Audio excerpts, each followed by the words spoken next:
ओम शांति। आज हम कुछ सुने उसके पहले हमारी भारतीय संस्कृति के अंदर एक बहुत सुंदर प्रथा है कि हम जब भी कोई शुभ कार्य शुरू करते हैं तो हम पहले परमात्मा को याद करते हैं, परमात्मा का नाम स्मरण करते हैं। कोई नई गाड़ी या नया घर लेते हैं तो हम पूजा पाठ करते हैं।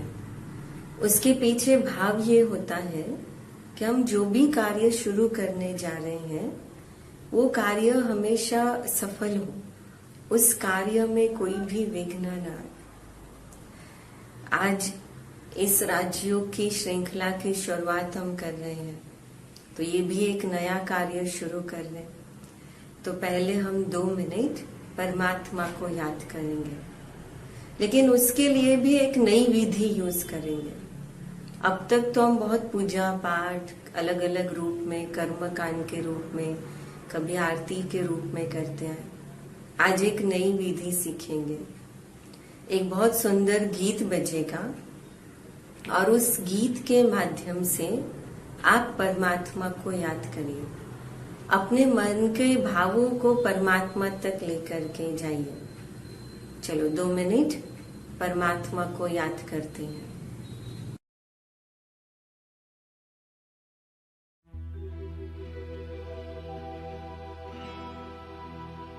प्रेम से बस 2 घड़ी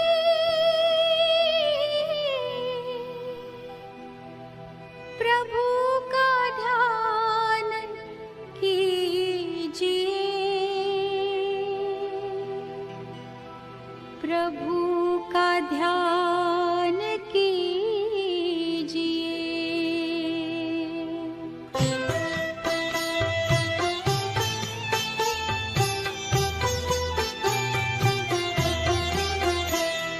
प्रेम से बस 2 घड़ी प्रभु का ध्यान कीजिए, अपनी अंतर आत्मा को शांति से भर लीजिए, शांति से भर लीजिए।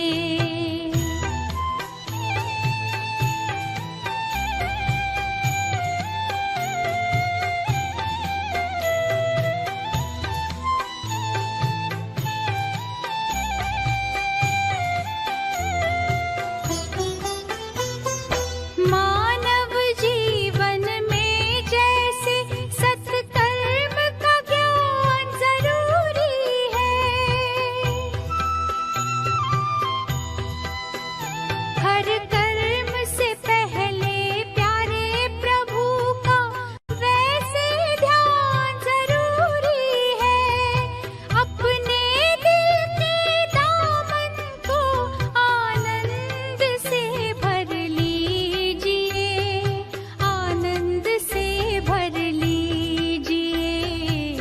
प्रेम से बस 2 घड़ी। ओम शांति।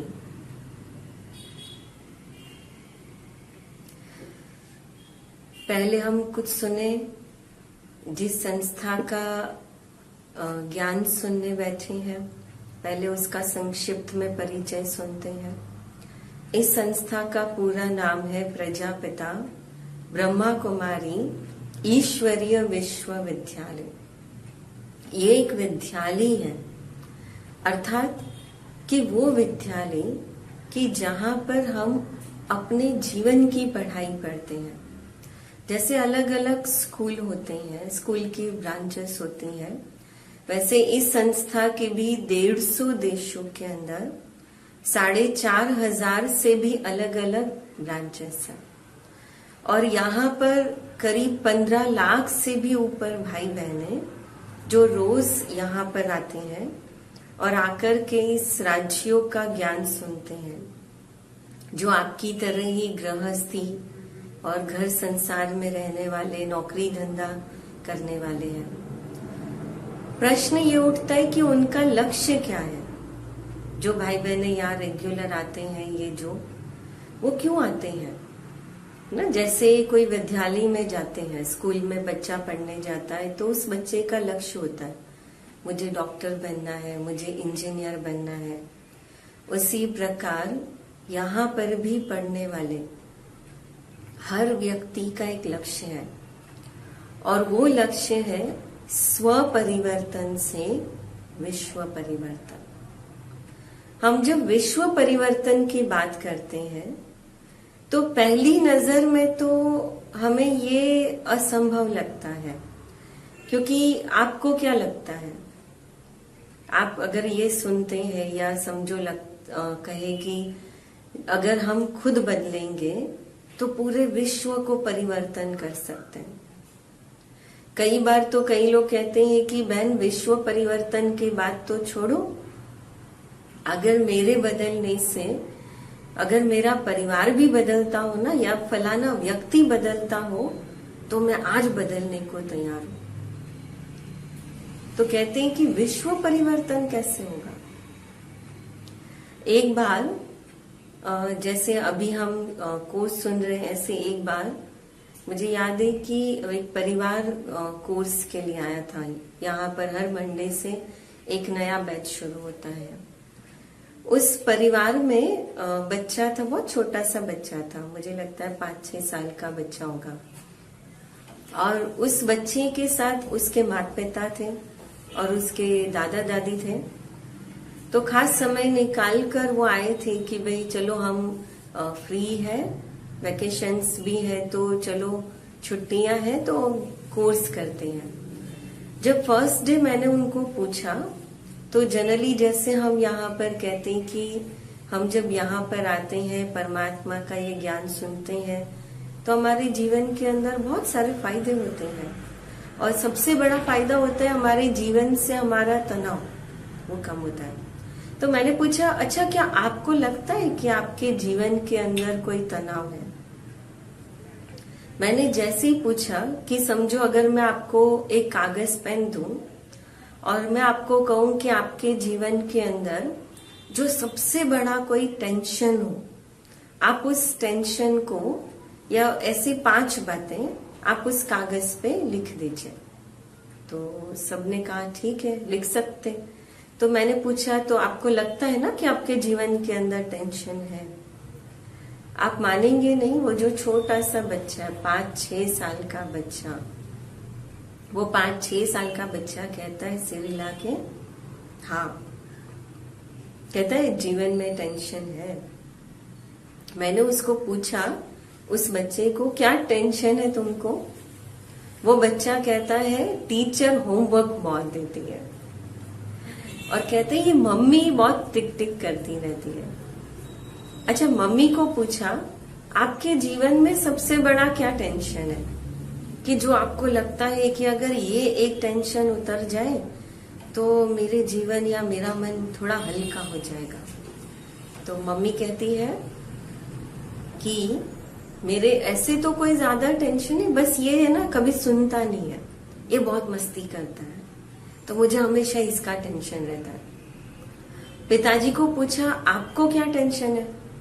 वो कहते हैं कि ऑफिस में जो मेरे कलीग्स हैं वो साथ नहीं देते हैं, बहुत कंपटीशन चलती रहती है, बॉस भी सुनता नहीं है। अच्छा, फिर साथ में दादा दादी थे, तो दादा दादी को पूछा कि अच्छा आपको तो कोई टेंशन नहीं होगा ना अभी, क्योंकि आपकी तो सारी लाइफ सेट है, बच्चे बड़े हो गए, अच्छा खासा फैमिली है। कहते नहीं वैसे तो कोई टेंशन नहीं है, पर कभी कभी ऐसे लगता है कि अरे हमारी कोई वैल्यू ही नहीं है, कोई हमारा सुनता ही नहीं है, तो थोड़ा सा प्रेशर आ जाता है या टेंशन आ जाता है। अगर आप नोट करेंगे, ध्यान देंगे, तो आपने महसूस किया होगा कि ये एक जो परिवार बैठा था, इस परिवार के अंदर जितने भी सबने अपने अपने टेंशन्स का कारण शेयर किया, हर एक ने अपने मन का प्रेशर या तनाव का कारण किसी न किसी दूसरे को ठहरा, और उन्होंने कहा अगर ये बदल जाएंगे तो मेरे जीवन के अंदर टेंशन खत्म हो जाएगी या मेरा मन हल्का हो जाएगा। आप खुद सोचिए अभी। अब मैंने मेरे जीवन का टेंशन का कारण दूसरे को देके रखा है। अब दूसरे उनको बदलना ये कितना मेरे हाथ में है। अगर हम परिवर्तन की प्रक्रिया को थोड़ा सा ध्यान से समझें कि परिवर्तन की प्रक्रिया कभी भी दूसरे से जुड़ी भले है, लेकिन हमारे हाथ में दूसरे को बदलना नहीं है। अच्छा, आप मानिए कि जैसे ये 4 दीवारी है, अभी हम जहां बैठे हैं, अगर मुझे इस 4 दीवारी के अंदर मुझे शांति चाहिए, है ना। मेजोरिटी हम कहते हैं या पूछते हैं ना, कहते क्यों आए यहाँ पे, क्यों ये कोर्स करना है, तो कहते भाई शांति चाहिए। अगर शांति चाहिए और इस शांति के लिए हम यहाँ पर आए हैं, तो आप अनुभव करिए, अगर इस 4 दीवारी को मैं बहुत अच्छे कागज, बहुत अच्छे आर्किटेक्ट पिक्चर, सोफा वगैरह लाके सजा दो, तो क्या ये सजाने के बाद इस 4 दीवारी के अंदर शांति आएगी? नहीं। आप क्या कहते हो? तो क्या लगता है इस 4 दीवारी में शांति कब आएगी? जी, इस 4 दीवारी में शांति तब आएगी, लॉजिक ये कहता है कि इस 4 दीवारी में शांति तब आएगी जब इस छत के नीचे रहने वाले 2 हो या 200 हो, जब उनकी आपस में एक म्यूचुअल अंडरस्टैंडिंग होगी, आपस में एक दूसरे के लिए कुछ करने की भावना होगी, तो शांति आएगी। आप सोचो, आपस में एक दूसरे के लिए कुछ करने की भावना, आपस में म्यूचुअल अंडरस्टैंडिंग, अब वो कब आएगी? अगर मेरे टेंशन का और तनाव का कारण मैंने दूसरों को ही दे करके रखा है, तो क्या उनके बदलने के कारण मेरे जीवन में शांति आएगी? नहीं। और इसीलिए विवेक ये कहता है कि अगर मुझे इस छत के नीचे शांति चाहिए, तो हम सबको अपने मन को बदलना पड़ेगा। कैसे बदलेंगे मन को? कई बार हम कहते हैं कि मेरे जीवन के अंदर अगर ये एक परिवर्तन हो जाए तो बस सब ठीक हो जाए। कई बार जब भाई बहनें यहाँ पर आते हैं, एक दिन सुनते हैं, 2 दिन सुनते हैं, फिर तुरंत जैसे ही पूरा होता है ना, पूछते हैं, कहते हैं कि बहन हम आज सुना, हमको बहुत अच्छा लगा, तो कल हम क्या इनको लेकर क्या सकते हैं? जैसे मेरी वाइफ है या मेरा बच्चा है या मेरी सास है, तो हम उनको पूछते हैं कि अच्छा, तो भले आप लेकर आ सकते हो, लेकिन आप तो आएंगे ना? तो वो कहते हैं कि हाँ हम तो आएंगे, लेकिन हमसे ज्यादा है ना इनको जरूरत है। अर्थात कहने का भाव, तो परिवर्तन कौन होगा? अब वो 1 घंटा यहाँ बैठे थे, लेकिन सुन किसके लिए रहे थे या किसके बदलाव के लिए? दूसरे के बदलाव के लिए। तो आप सोचिए, बदलेगा कौन? किसके जीवन में परिवर्तन आएगा?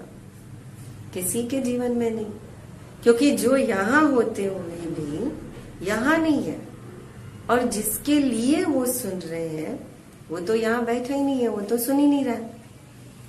तो परिवर्तन कौन होगा?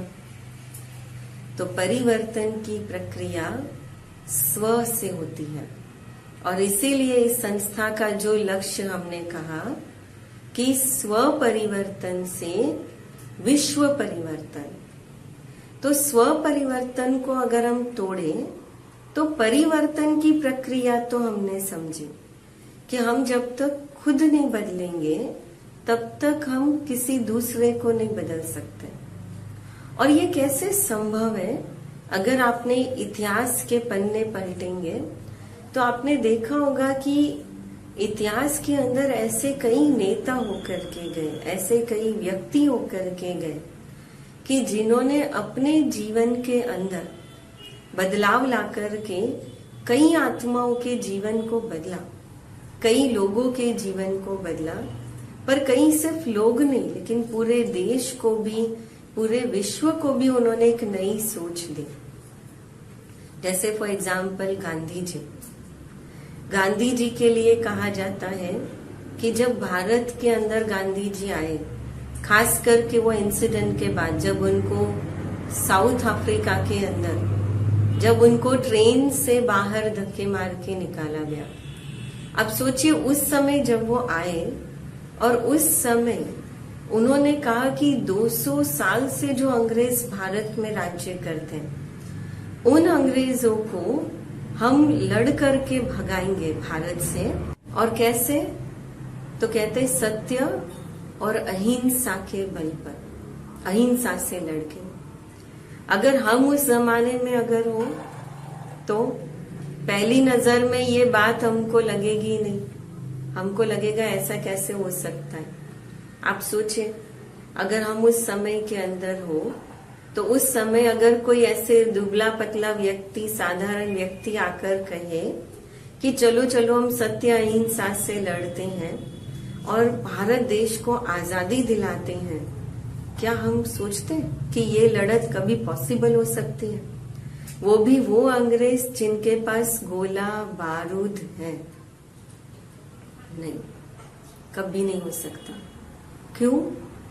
क्योंकि उस समय हम कैसे सोच सकते हैं कि गोला बारूद बंदूकें हैं और उनके सामने सत्य और अहिंसा से लड़ेंगे, कैसे जीतेंगे?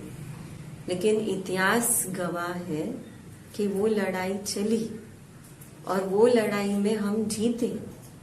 ऐसे ही स्वामी विवेकानंद जिन्होंने भारतीय संस्कृति को विदेशों तक पहुंचा दिया, मदर टेरेसा जिन्होंने सबसे पहले दुखियों के लिए अपने जीवन को कुर्बान किया, अपने जीवन को समर्पित किया, और आज उनके जीवन को देख करके ऐसी अनेक संस्थाएं, लायंस क्लब आदि, रोटरी क्लब, ऐसी अनेक संस्थाएं और भी खुली है कि जो ऐसे दुखियों के लिए कार्य करती। आपने देखा होगा मदर टेरेसा ट्रस्ट, वो कहाँ फॉरेन तक भी फैला हुआ है, कितने विश्व में इसकी अलग अलग ब्रांचेस हैं।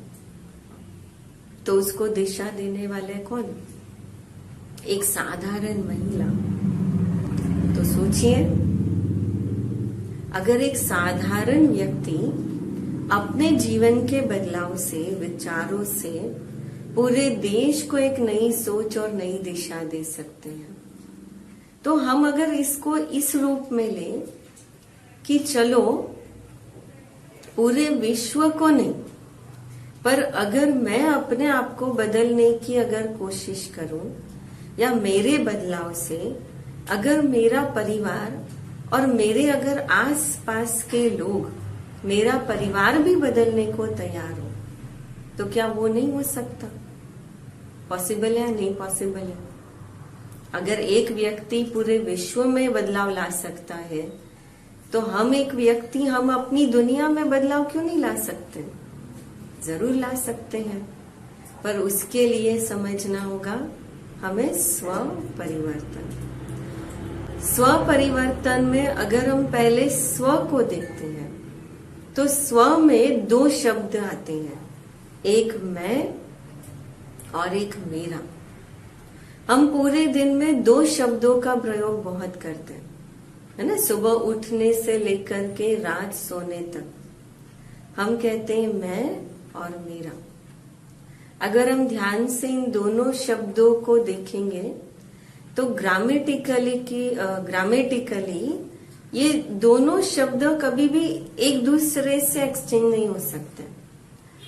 जहां पर हम मैं शब्द का प्रयोग करते हैं वहां पर हम मेरा शब्द नहीं कह सकते, और जहां मेरा कहते हैं वहां पर हम मैं नहीं कहेंगे। अगर किसी छोटे बच्चे को एक निबंध लिखने के लिए कहा जाए माई सेल्फ का, और वो बच्चा जब माई सेल्फ का निबंध लिख रहा हो तो उस समय अगर उस बच्चे को गलती से वो बच्चा अगर ये लिख दे कि मेरे 2 हाथ हैं, उसके बदले अगर वो बच्चा समझो लिख दे कि मैं 2 हाथ हूं या मैं 2 पैर हूं, तो टीचर क्या करेगी? रॉन्ग, है ना। हम क्या करेंगे? उसको रॉन्ग कहेंगे। तो कहने का भाव कि अगर हम कहें कि मैं 2 हाथ हूं, नहीं, मेरे 2 हाथ हैं। अच्छा, दूसरी बात, अगर आप देखेंगे, जैसे फॉर एग्जाम्पल कि मैं अभी इस चेयर पर बैठी हूं, तो मैं कहती हूं कि ये चेयर मेरी है, ये घर मेरा है ना। पर क्या मैं घर हूं? नहीं, मैं घर नहीं हूं, पर ये घर मेरा है ना। ये मेरा बच्चा है, पर मैं बच्चा हूं? नहीं, मैं बच्चा नहीं हूं, पर ये बच्चा मेरा है। हम कहते हैं ये परिवार मेरा है। अच्छा, लेकिन मैं परिवार नहीं हूं, मैं परिवार का एक सदस्य हूं। तो माना जहां पर हम मैं शब्द यूज करते, वहां हम मेरा शब्द यूज नहीं करते। जहां मेरा शब्द यूज करते, वहां मैं शब्द यूज नहीं करते। अच्छा, और ध्यान से अगर हम देखते तो हम कौन सी चीज को मेरा कहते हैं? जैसे समझो आप एक दुकान में गए, आप एक दुकान में जाकर के एक शॉपकीपर को कहते मुझे ये चीज खरीदनी है, तो वो अलग अलग ब्रांड की आपको 10 चीजें दिखाता है, और वो आप देख रहे हो, आपके साथ कोई और दूसरे ग्राहक आ गया तो वो भी उस चीज को देख रहा है, तो क्या करेंगे? है ना, आप भी देख रहे हो, वो भी देख रहा है। लेकिन जैसे ही हमने एक चीज को सिलेक्ट किया, हमने उसके लिए पे कर दिया, मैंने पैसे दे दिए, तो तुरंत हमने वो चीज जैसे रखी, और समझो उसमें दूसरा कोई आ गया और जैसे ही उसने वो चीज उठाई, हम तुरंत कहेंगे कि ये मेरा है। तुरंत उस चीज के अंदर भाव आ गया, मेरा। क्यों? अधिकार आ गया। क्यों अधिकार आया? क्योंकि उस चीज के लिए मैंने पे किया, है ना, मैंने पैसे दिए। तो माना कि वो चीज मैं नहीं हूं, लेकिन जिस चीज के ऊपर मेरा अधिकार है, जिससे मेरा कोई संबंध है, उस चीज को या उस व्यक्ति को या उस स्थान को मैंने कहा कि ये मेरा है। वास्तव में वो मेरे से अलग है, जैसे ये चेयर मेरे से अलग है ना, जैसे ये व्यक्ति मेरे से अलग है। इसलिए हमने कहा मैं व्यक्ति नहीं हूं, लेकिन वो मेरा है, बच्चा मेरा है, परिवार मेरा है। तो फिर मैं कौन हूं? माना, है ना, कि अंदर कोई ये शक्ति है जो अंदर बैठ करके ये कह रही है कि ये मेरा है। आप देखेंगे ध्यान से, जैसे चीजों को हमने कहा कि वो चीज अलग है, लेकिन मेरा उससे संबंध है, अधिकार है, इसलिए मैंने कहा कि वो मेरा है। उसी प्रकार हम अपने शरीर के लिए भी क्या कहते हैं? मेरी 2 आंखें हैं, मेरे 2 हाथ हैं। हम कहते हैं मेरा शरीर। हम कभी डॉक्टर के पास जाके कहते आज है ना मेरा सिर दर्द हो रहा है, आज मेरी बॉडी पेन हो रही है। हम कहते हैं मेरा सिर दर्द। माना क्या? कि मेरा माना मैं सिर नहीं हूं, पर ये सिर मेरा है। मैं हाथ नहीं हूं, पर ये हाथ मेरा है। मैं शरीर नहीं हूं, पर ये मेरा है।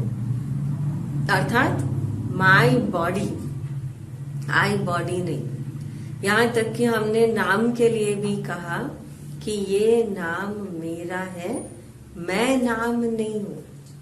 तो मैं कौन हूं? कभी सोचा है? तो मैं वास्तव में एक आत्मा हूं, ज्योति बिंदु स्वरूप। अगर हम देखेंगे तो जैसे ये व्यक्ति माना शरीर, प्रकृति के अंदर ये जो शरीर है ये 2 चीजों से बना हुआ है, एक आत्मा और दूसरा शरीर। जब आत्मा और शरीर ये दोनों मिलते हैं तब एक जीवात्मा, एक मनुष्य आत्मा तैयार होती है, मनुष्य तैयार होता है। नॉर्मली आपने देखा होगा, जैसे कोई व्यक्ति जब बीमार होता है और डॉक्टर जब उस व्यक्ति को ऑपरेट कर रहा होता है, ऑपरेशन चल रहा होता है या करने वाला होता है, तो डॉक्टर कहता है कि पेशेंट को अंदर लेकर आओ, ऑपरेशन थिएटर में लेकर आओ। और वो व्यक्ति बार बार, डॉक्टर बार बार कहता है पेशेंट को ये करो, पेशेंट को ये करो।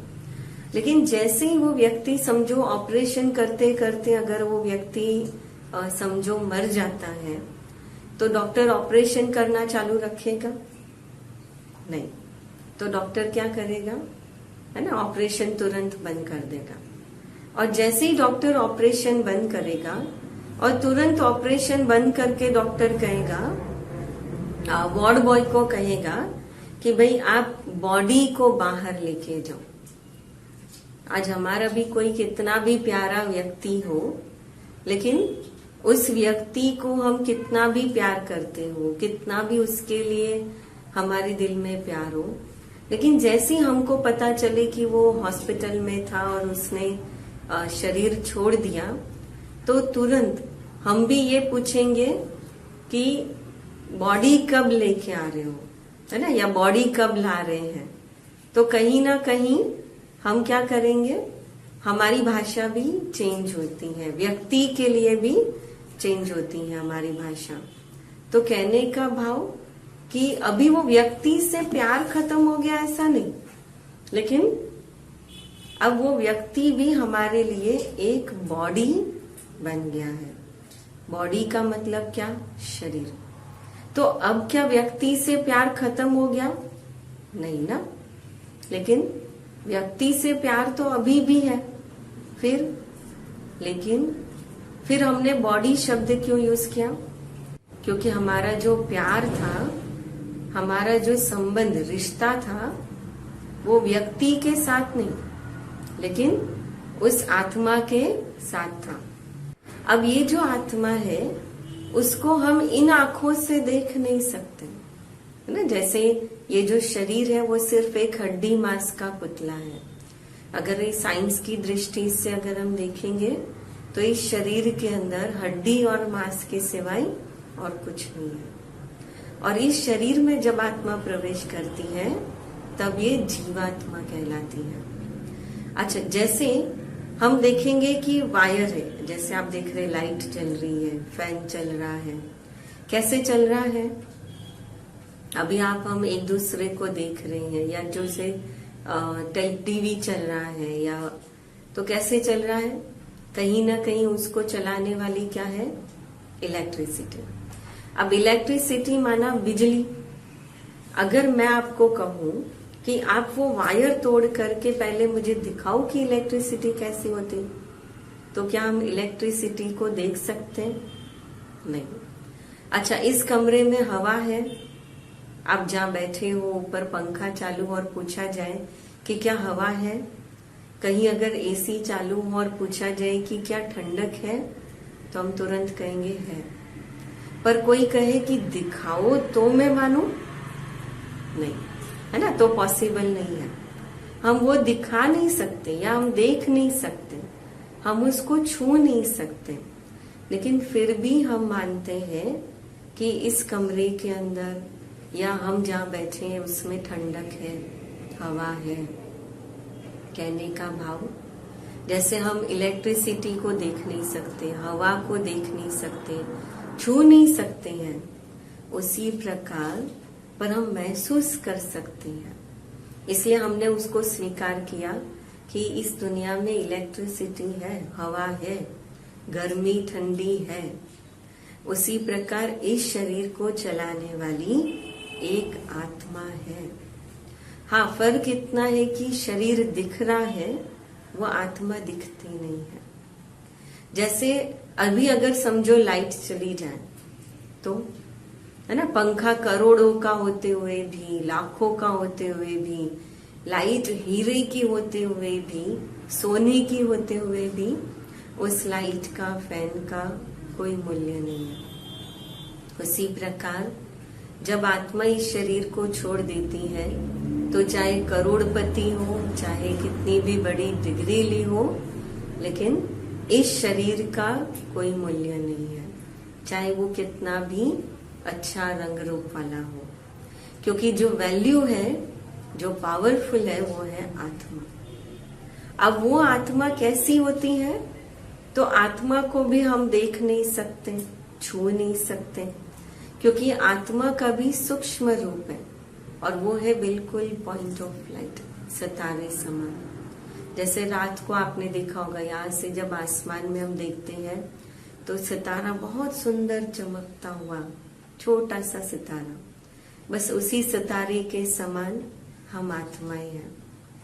और हम आत्माएं जो एक बिंदु के समान है, तो वो आत्मा इस दो भ्रुकुटी के बीच में विराजमान है, यहाँ पर बैठती है। और इसीलिए हम जब भक्ति के अंदर जब कोई तिलक करते हैं तो यहाँ करते हैं। हम मंदिर के अंदर भी जब जाते हैं तो हम भगवान की याद में भी टीका यहाँ लगाते हैं। यहाँ तक कि आपने देखा होगा, साइंस भी भले आत्मा या परमात्मा को नहीं मानता हूं, लेकिन साइंस ये कहता है कि शरीर को चलाने वाली कोई ना कोई एक एनर्जी जरूर है, शक्ति जरूर है। और इसीलिए आपने देखा होगा, साइंस की दृष्टि में भी कहते जब बाइक चलाओ तो कहते हेलमेट जरूर पहनो। क्यों? कहते अगर एक्सीडेंट हो तो क्या हाथ पैर टूट जाए तो भी व्यक्ति जिंदा है, पैर नहीं चल रहे तो भी जिंदा है, पर कि किसी का सिर कट जाए तो व्यक्ति जिंदा है? नहीं, क्योंकि सिर पर चोट लगती है तो डॉक्टर भी कहते हैं कि अब हमारे हाथ में कुछ नहीं है। उसी प्रकार आत्मा बहुत सूक्ष्म है, जिसको इन आंखों से हम देख नहीं सकते, पर वो आत्मा या दो भ्रुकुटी के बीच विराजमान है। और इसीलिए वैज्ञानिक दृष्टि से भी इस भाग का बहुत इम्पोर्टेंट है। ज्योतिष शास्त्र में भी अगर किसी को भाग्य देखना हो तो यहाँ देखते, कहते इसका भाग्य बड़ा अच्छा है। किसी का नसीब देखना हो तो इसका नसीब बड़ा अच्छा है। तो कहने का भाव, हम सब एक आत्मा है, हम वो बहुत सुंदर एक आत्मा है कि जो इस शरीर को चलाने वाली चैतन्य शक्ति है, पर हम अपने आप को शरीर समझते समझते, शरीर के लिए सब कुछ करते करते हम अपने आप को ही भूल गए। और इसीलिए जो परिवर्तन की चाहना है ना, उनको कहते भाई परिवर्तन, कहाँ परिवर्तन? अंदर माना कर परिवर्तन का। तो आत्मा के अंदर मुख्य 3 शक्तियां, मन, बुद्धि और संस्कार। जैसे ही शरीर के हाथ पैर अंग है, वैसे आत्मा की भी मुख्य 3 शक्तियां, मन जो सोचने का कार्य करता है, बुद्धि जो हर कार्य के बाद, विचार के बाद डिसीजन लेती है, और जो कर्म हम बार बार रिपीट करते हैं वो हमारे संस्कार बनते हैं। अगर हम इसको थोड़ा सा और डिटेल में अगर हम देखें तो ये कह सकते हैं कि मन जो सोचने का कार्य करता है, तो इस मन के अंदर बहुत सारे विचार आते हैं। अगर साइंस की दृष्टि से देखो तो साइंस कहता है एक पूरे दिन के अंदर हमारा मन 50 से 60, 30, 40 हजार विचार करता है। अब 1 मिनट में अगर व्यक्ति 50-60 विचार करते हो तो सोच सकते हैं कि उस विचारों की स्पीड कितनी होगी। अभी भी आप देखें, अभी आप शांति से प्यार से बैठ के सुन रहे हो, लेकिन फिर भी कहीं ना कहीं हमारा जो मन है वो चल रहा है। माना क्या हो रहा है कि मन सोचने का काम कर रहा है। अब ये जो मन सोचने का काम करता है, इसमें बहुत सारे अलग अलग प्रकार के विचार होते हैं। तो आवश्यक विचार, व्यर्थ विचार, नकारात्मक विचार, सकारात्मक विचार, हम इन सब के बारे में बहुत अच्छे से जानते हैं। सकारात्मक विचार माना जो विचार मुझे अपने आप में शक्ति देते हैं, ताकत भरते हैं। नकारात्मक विचार माना जो विचार मुझे ही डराते हैं, मुझे ही कहीं ना कहीं मेरी शक्तियों को कमजोर करते हैं, या मुझे कोई कार्य करने के पहले वो और नेगेटिव थॉट्स लाते हैं, या असफल होने का या डर पैदा करते हैं, वो नकारात्मक विचार है। अच्छा, आवश्यक और व्यस्त विचार। आवश्यक माना जैसे मुझे कोई कार्य करना है, अब मुझे सुबह उठना है, फिर उसके बाद जो भी कार्य करने हैं, तो हर कर्म की शुरुआत विचारों से होती है। तो हर कर्म की शुरुआत विचारों से है। हमें उठना है, पानी भी प्यास लगी है, पीना है, तो हम पहले सोचते हैं चलो बहुत प्यास लगी है, पानी पी लेते हैं, हम जाके पानी पीते हैं। तो माना हर कर्म की शुरुआत विचार से हुई, तो वो आवश्यक विचार। लेकिन अगर कोई कार्य मुझे करना है, मुझे पता है, लेकिन अगर बार बार वही विचार आते रहे, जैसे लेकिन जिस विचार से मुझे कोई फायदा नहीं हो रहा है, न किसी दूसरे को कोई फायदा हो रहा है, तो हम उसको कहेंगे व्यर्थ विचार। फॉर एग्जाम्पल कि जैसे आप ट्रैफिक में फंस गए, आपको पता है जब तक ट्रैफिक क्लियर नहीं होगा तब तक आप अपने स्थान पर नहीं पहुंच सकते, आप अपनी गाड़ी को भी आगे नहीं ले जा सकते।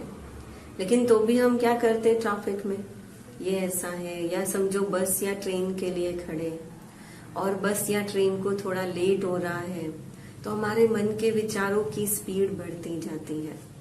और जितना मन के विचारों की स्पीड बढ़ती है, जितना माना क्वालिटी बढ़ती है, तो मन के विचारों की क्वांटिटी बढ़ती है, तो क्वालिटी डाउन होती है।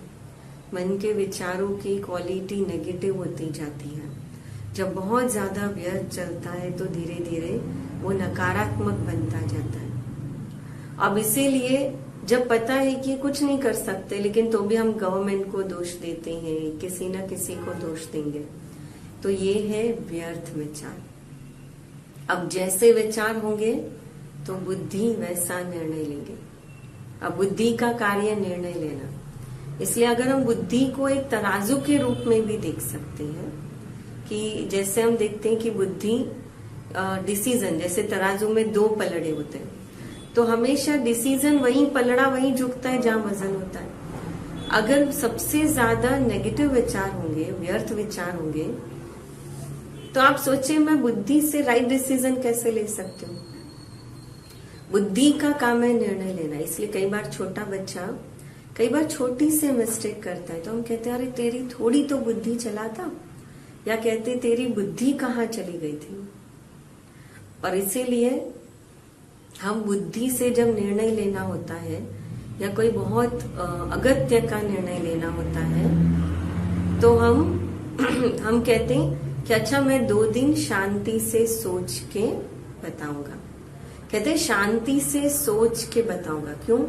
क्योंकि जितना मन शांत होगा उतना मन के बुद्धि जो है वो विचार वो क्लियर होंगे। तो जितना मन शांत होगा हमारी बुद्धि की निर्णय करने की क्षमता बहुत परफेक्ट हो जाती है, बहुत एक्यूरेट हो जाती है।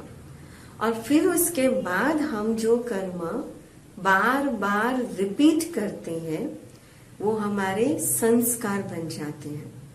और ये पूरा एक साइकिल है। अगर आपने देखा होगा कि समझो 2 बच्चे हैं, एक बच्चे का संस्कार चोरी करने का और एक बच्चे का चोरी करने का नहीं। अगर आप कहीं मेहमान के घर में मेहमान बनकर गए और समझो कि वो दोनों बच्चे हैं और उसमें कोई बहुत अच्छी चीज वो बच्चों ने देख ली, तो ऑटोमेटिक जिस बच्चे का चोरी करने का संस्कार है उसके मन के विचार ऑटोमेटिक वही चलेंगे कि इसको मैं कैसे लूं, कैसे मुझे अकेलापन मिले, या कोई नहीं देख रहा हो तो मैं इसको कैसे चुराऊं। और जिस बच्चे का चोरी का संस्कार नहीं है वो बच्चा उस चीज को देख रहा होगा लेकिन उसको कोई संकल्प नहीं चलेंगे। क्यों? क्योंकि ये एक साइकिल है। हमारा जैसा संस्कार होंगे मन हमारा ऑटोमेटिक उस मोड पर चला जाता है। और ऐसे कितने नेगेटिव साइकिल हमारे बने हुए हैं, जो हमें अभी परिवर्तन करना है और जिसके बदलाव के लिए हम यहाँ पर आए हैं। तो अभी यही श्रृंखला के अंदर हम ये देखेंगे कि हम कैसे इस राजयोग मेडिटेशन के द्वारा हम अपने जीवन के अंदर ही नहीं, पर अपने जीवन के साथ साथ हम अपने आसपास के लोगों में, वातावरण में, समाज में भी परिवर्तन लाए। और इसीलिए इस योग को सिर्फ योग न कहकर राज योग कहा जाता है। उसके 3 कारण हैं।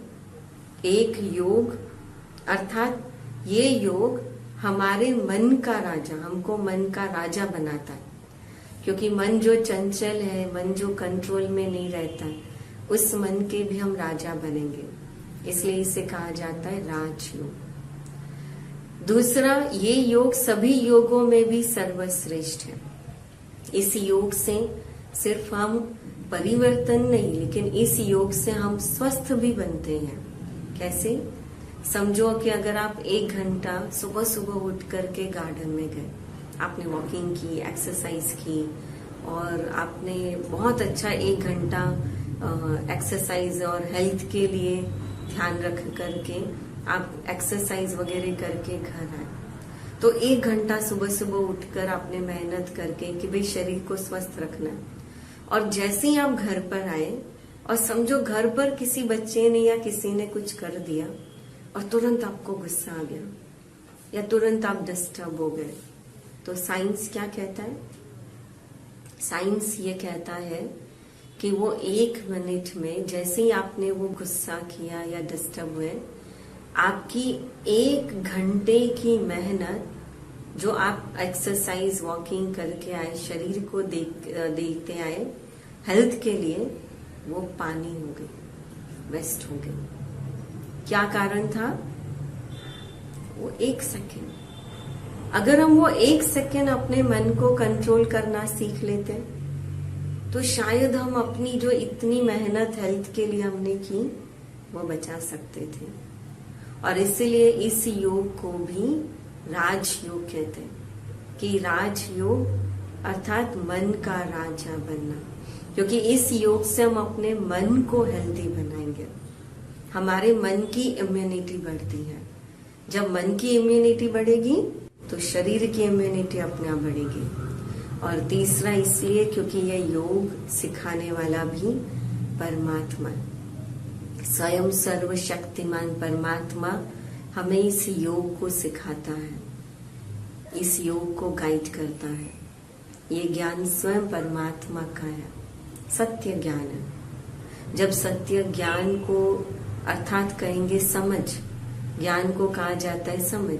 जब समझ मिलती है सत्य, तो अपने आप हमारा जीवन का तरीका, सोचने का तरीका भी श्रेष्ठ बनता जाता है। तो आगे कल हम देखेंगे अब इस परिवर्तन की प्रक्रिया में मुझे अपने आप को बदलने की शुरुआत कैसे करनी है। चलिए, और इसलिए आज हम एक होमवर्क लेंगे।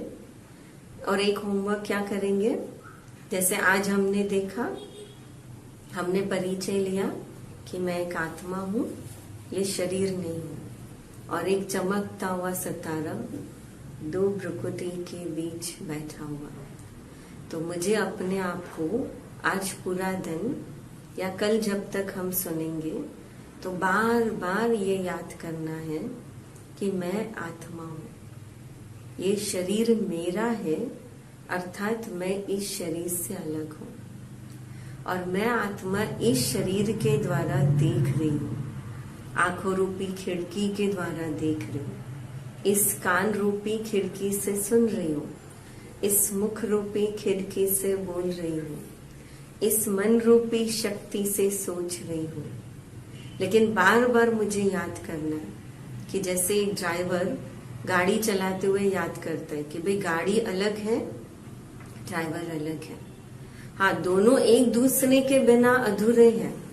अगर ड्राइवर के पास अच्छी गाड़ी न हो, भले ड्राइवर कितना भी एक्सपर्ट हो तो भी कोई काम का नहीं, और अगर अच्छी नई गाड़ी हो लेकिन चलाने वाला ड्राइवर तो भी कोई काम का नहीं। वैसे ही मैं आत्मा और शरीर एक ड्राइवर और गाड़ी के समान है। चलिए 2 मिनट अपने मन को शांत कर दें।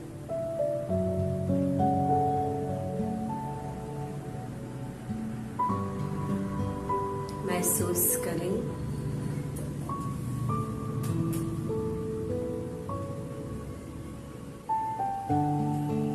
मैं आत्मा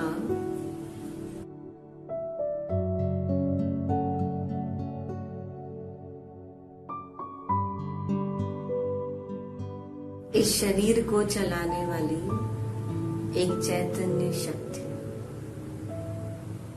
दिव्य शक्ति।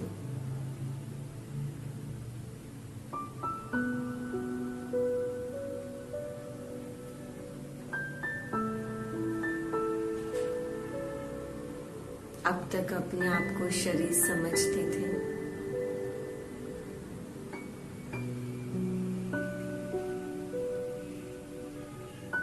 पर अब हर कार्य करते हुए मुझे ये बार बार याद करना है